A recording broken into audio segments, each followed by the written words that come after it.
Shalom from Jerusalem. This is TV7's Editor's Note. And in today's edition, we will try and elaborate on the latest tensions between the United States and the Islamic Republic of Iran.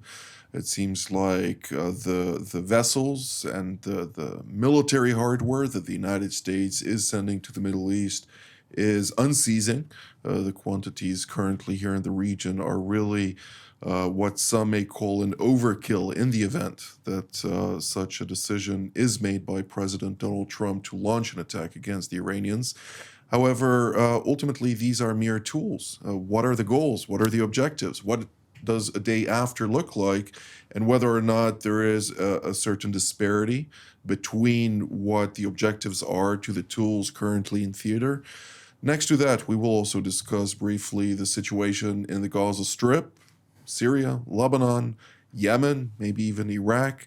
But before all that, I am delighted to welcome to our session today Brigadier General in Reserve Dr. Amnon Sofrin, formerly the Chief of Intelligence of Mossad, as well as a senior officer at the IDF Intelligence Directorate, among others, the Chief Intelligence Officer of a couple of sectors, including Central Command here in Israel, namely Judea, Samaria, the Jordan Valley, Jerusalem, the entire center of Israel. It's a large territory, of course, to contend with, and a challenging one, no less.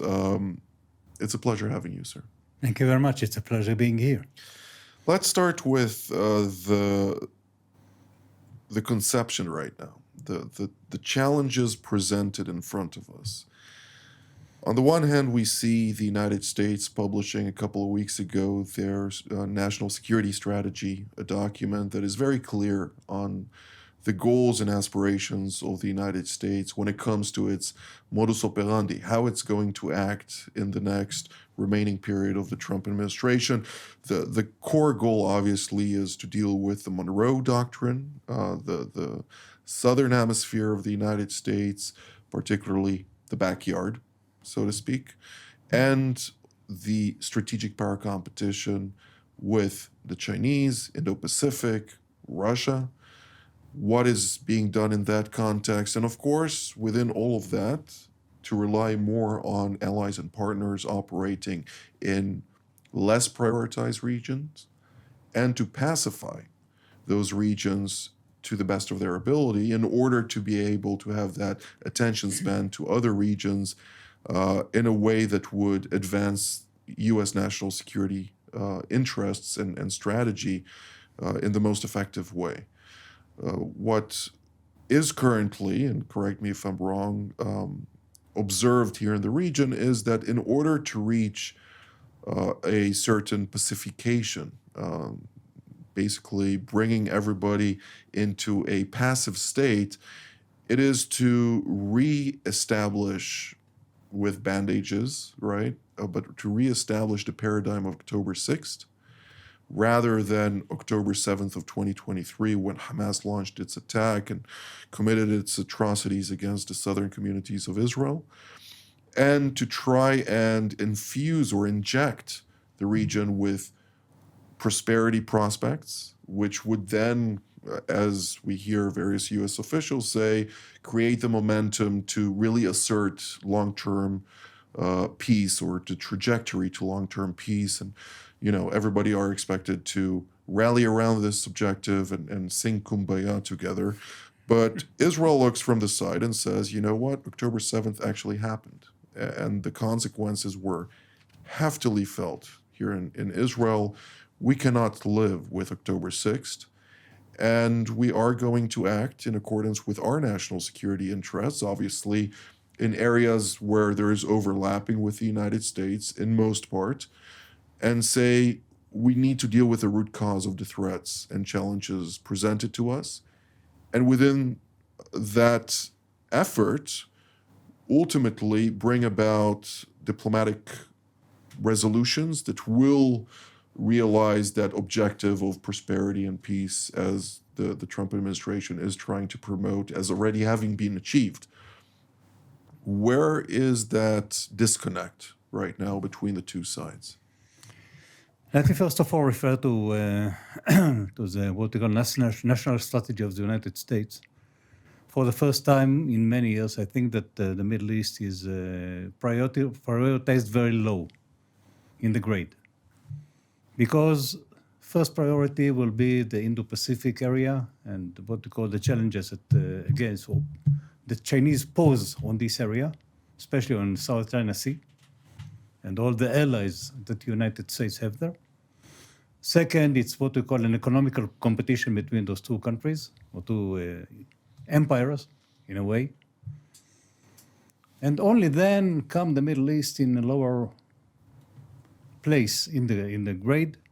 And that means that the idea of the American administration is that the Middle East, first of all, we will make it stabilize, we will make it look like a peaceful area, we'll solve all the problems, and we'll have our full attention on China, on Russia against Europe, Ukraine, namely Europe, and the Middle East will stand for itself.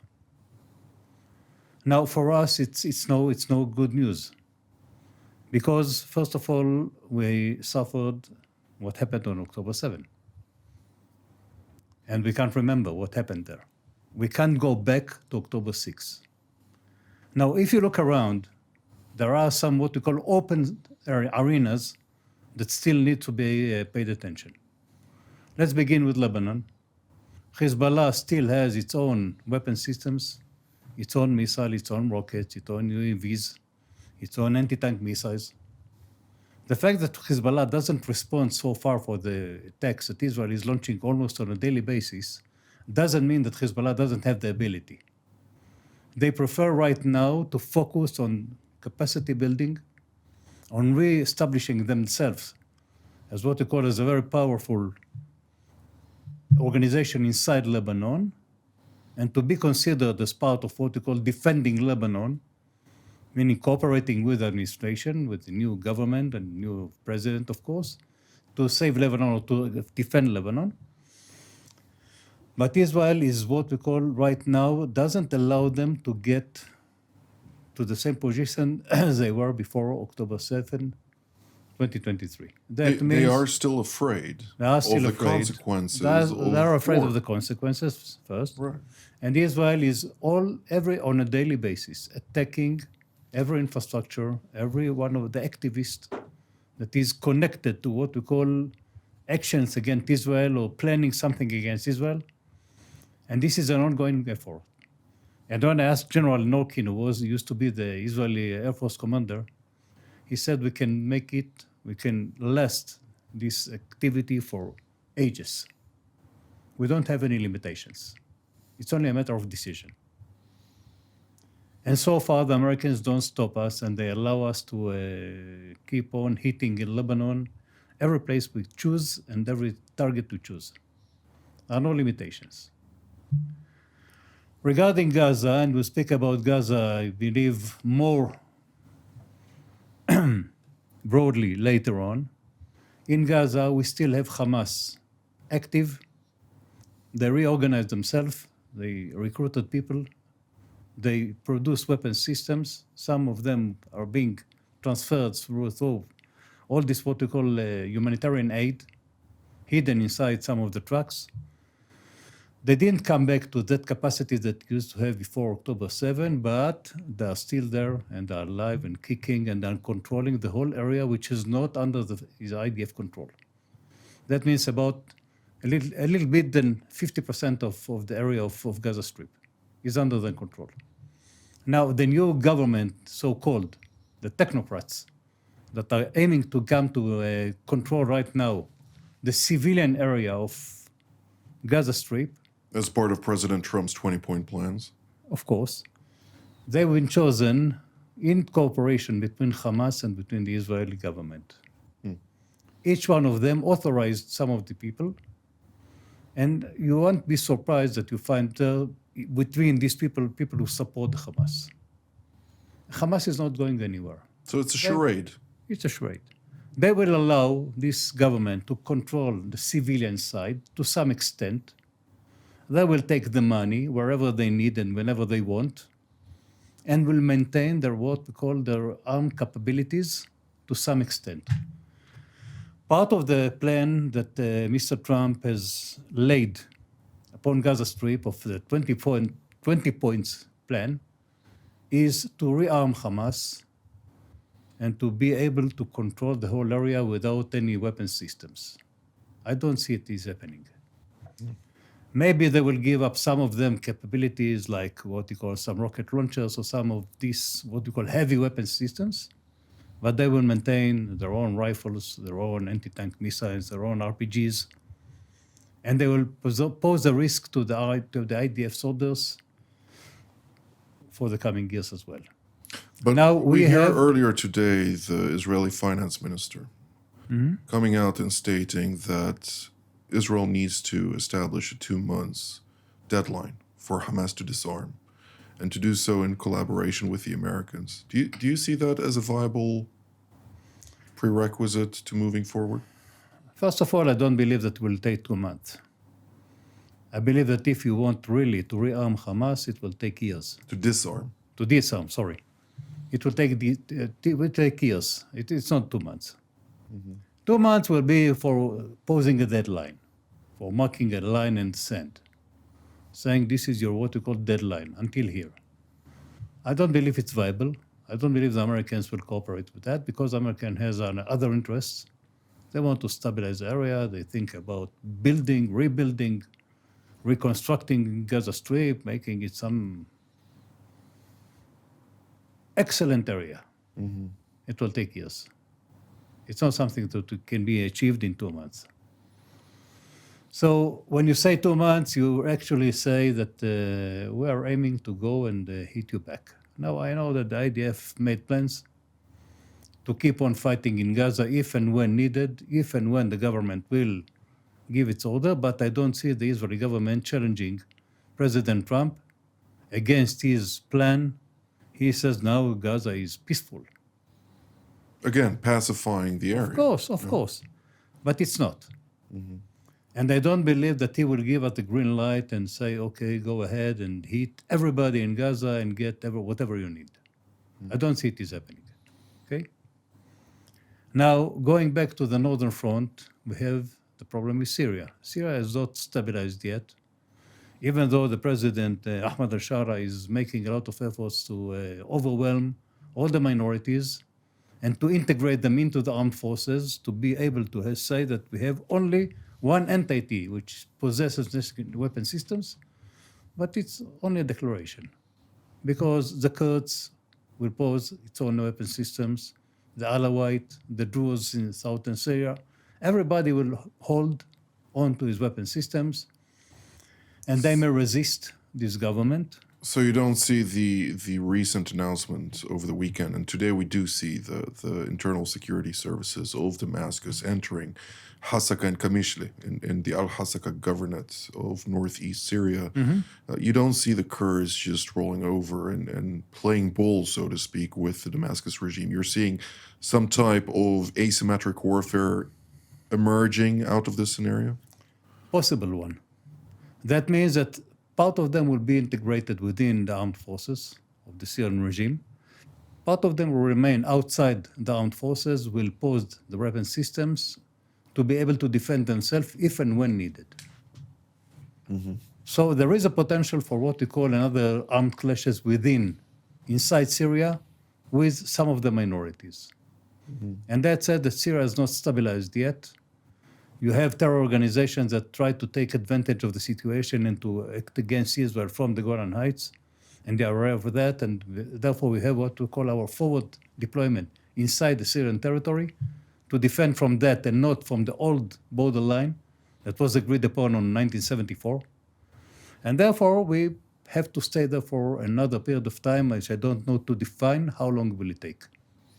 Now, the Americans, again, are very much keen on stabilizing the region, but again, within the paradigm of October 6th, meaning just, patching up all the various areas and allowing terrorist actors to roam the various buffer zones and really be in a forward position to potentially attack Israel. And not only Israel, also Jordan is under threat. Other countries in the region are under threat, Right. which does pose a very, very significant challenge to the national security interests of the state of Israel, because obviously Israel is a very small country and it does not have what we call the strategic depth of field to defend itself in the event that those bad actors decide to launch an attack, very much the way Hamas did on October 7th of 2023, murdering, of course, 1,200 mostly civilians in the southern communities of Israel, wounding some 4,800 others, and kidnapping 251 people. Praise God, all of them have returned to date. So we are, of course, in a better position than we were, but many were also murdered in the process and were buried by their families in Israel. This is something that triggered some type of PTSD, a nationwide PTSD, if I may, a post-traumatic, disorder Of course. that does not allow the government to ignore the concerns of the public, saying that having now an Islamic State of Syria, which, let's face it, those are jihadis who are not reformed, who have taken over the territory because President Trump was convinced by Mohammed bin Salman of Saudi Arabia and Turkish President Recep Tayyip Erdogan that the problem may be the solution to the problem. Mm-hmm. And then creating a new paradigm in this area, allowing to pacify once again this region, because nobody wants war to reemerge. But nonetheless, bringing it up a couple of levels higher, and you provided a clear understanding of the challenges, Lebanon, Syria, and the Gaza Strip. The complexities are vast, and Israel and the Trump administration and other actors in the region will have to engage vigorously to find viable solutions to those issues. But the United States is looking at China.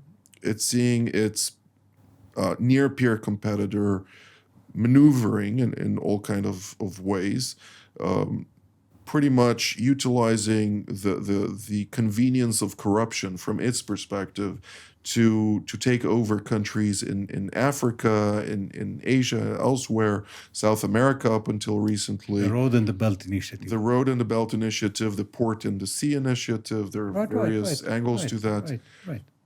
Now, the Trump administration has chosen the Kissingerian approach, which is decoupling China from Russia in order to even the playing field, so to speak. Not necessarily even, but grant the United States the upper hand.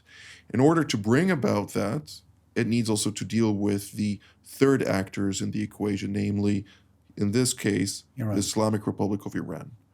Explain this to us.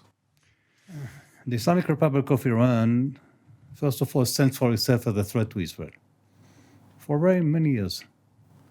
And even though that we declared after Rising Lion that everything was demolished and they don't have any capabilities, not on ballistic missiles and not on nuclear facilities and so on, it's not the full truth. Because they have remainings of capabilities and now they're beginning to reconstruct everything and to re-establish the capabilities and to be prepared for another round with Israel. Or maybe with the Americans as well. But first of all with Israel. Because Israel is the main concern for the Islamic Republic of Iran. Now, the Islamic Republic of Iran entered about 3 or 4 years ago into what we call a strategic alliance, first of all with Russia, by supporting Russia with weapon systems to assist them to fight with the Ukrainians. It seems that Russia was not fully prepared for such a long war. They thought that it was going to be what we call a blitz war. Within a few days, we are going to take over Ukraine to establish a new government and a new government, a new president, and everything will be okay. And they found themselves defeated and thrown back into the eastern part of Ukraine. And now they didn't have enough weapon systems, and they acquired from Iran or received from Iran a lot of kamikaze UAVs, ballistic missiles, and other facilities as well. Therefore, they became strategic allies. And of course, the Russians are supporting the Iranians with weapon systems and are going to sell them now advanced aircrafts and so on and so on and so on. On the other hand, you have China. China and Iran are involved in what we call in a triangle with Saudi Arabia, because the Chinese were the one who made Saudi Arabia and Iran became allies again and beginning to develop the what we call Partners. foreign, in a way. Now that took the Chinese into what we call a very unique position by supporting Iran. They buy oil from Iran. They support Iran now with weapon systems. And just lately we saw that a lot of aircraft can come, what we call cargo aircraft, came from China into Iran, probably landing there what we call anti-ballistic missiles and anti-aircraft systems and all other facilities or all the other systems to assist Iran to be able to fight against the United States and Israel if and when needed. Now, that's close what we call the circle of these three countries. So the Iranians are now, first of all, relying on weapon systems coming out from both countries. On the other hand, we saw during Rise and Line that none of them came to assist Iran. Right. None of them interfered. There were reports before Operation Rising Line, namely the 12-day war, which had the cherry on top, Midnight Hammer. There was the 80,000 components, quote unquote, that were relayed to the Iranians from China, dual-use components with very important material in order to ramp up its ballistic missile production. Mm-hmm. That is something that obviously Israel took out during this war. Much of it was destroyed. Not all of it reached Iran. Some of it went to Yemen and other locations. Correct. But when we're looking at the broad picture, and again, I want to zoom out a little bit to understand the American angle here. Because right now they're negotiating behind closed doors, and obviously if Iran would be willing, or the Ayatollah regime rather, of the Islamic Republic would be willing to accept all of America's demands, that would have been one thing. And obviously we would welcome the comprehensive victory of the United States without firing one bullet if possible. But it doesn't seem likely that the Islamic Republic will accept it because it would be rendering its defeat. Not all of its terms. Not all of its terms, not Correct. even half of its terms. Correct. So within this context, for the United States to emerge victorious, and perception here is also very important, it requires to subdue the Islamic Republic's command and control, its leadership, its various components that maintain its grip over the population, namely the besieged forces, the 5 separate intelligence agencies that operate its various branches, the IRGC command and control capabilities, ballistic missile capabilities, and nuclear infrastructure that was not entirely destroyed. Of course, there are civilian components that were not touched, but if you really go on the whole stretch of targets that remain in Iran today, the United States has the capacity to take those out, but to what end? Okay. This is a major question. And you have 3 minutes to answer. What are the Americans aiming for? Yeah. Do they want to change totally the regime? If the answer is yes, it won't be achieved only by what we call air attacks. No matter how precise they will be, how damage will it cause, you need 2 components for that. First of all, the first vector will be the people of Iran. They are now under pressure. A lot of them have been killed, arrested, wounded, and they are deterred because they know that this regime is fighting for its life. And it doesn't have any obstacle on the way to kill as many of them as needed. The last reports speak about between 40,000 to 80,000 people. Yeah, the figures, are probably not very accurate. Right. It's only assessment. Sure. The second issue is that you need somebody to come out and you need boots on the ground, just like they made in Venezuela. to come to try to pick up some of the major leadership of Iran, to take them out of Iran, and maybe that can bring together change of regime. I don't see it is happening. Iran is not Venezuela, it's more complicated, it's a huge country, very complicated, a lot of obstacles on the way. The other option will be to try to convince Iran to get to the negotiation table after being heated very bad and attacked and causing a lot of damage, and telling them that this is only a beginning. We can go on hitting every target in Iran that we choose and when we choose. Now you have to come to the negotiating table and begin compromising.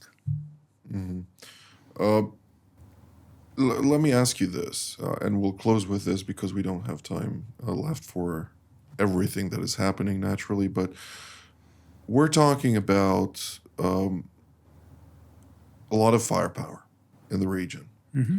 Your former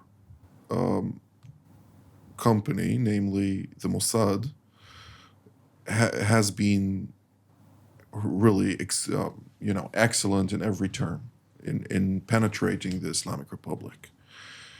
I assume they're going to assist the Americans in everything possible. Mm-hmm. And this goes also to all the tools at Israel's disposal being made possible to the Americans, which is not something that should be taken lightly. I mean, the United States has a true ally in Israel, and not just an ally, but a true partner in Israel. Correct. And I assume that this is going to be bringing this relationship to a new level. I believe they are in a very high level right now, and the cooperation will go on and again become more tightened. If and when there is a decision to attack Iran, Israel may join the Americans to take advantage of the situation. And which depends on the Americans. Of course. Only if the Americans agree. Right. And to give what we call another blow to some facilities that were not totally destroyed. And I believe that we are going to another level of strategic alliances. General Dr. Amnon Sofrin, thank you very much for all of your insights. It's a pleasure. And I'd like to thank you at home as well. And until our next edition, from here in Jerusalem, Shalom.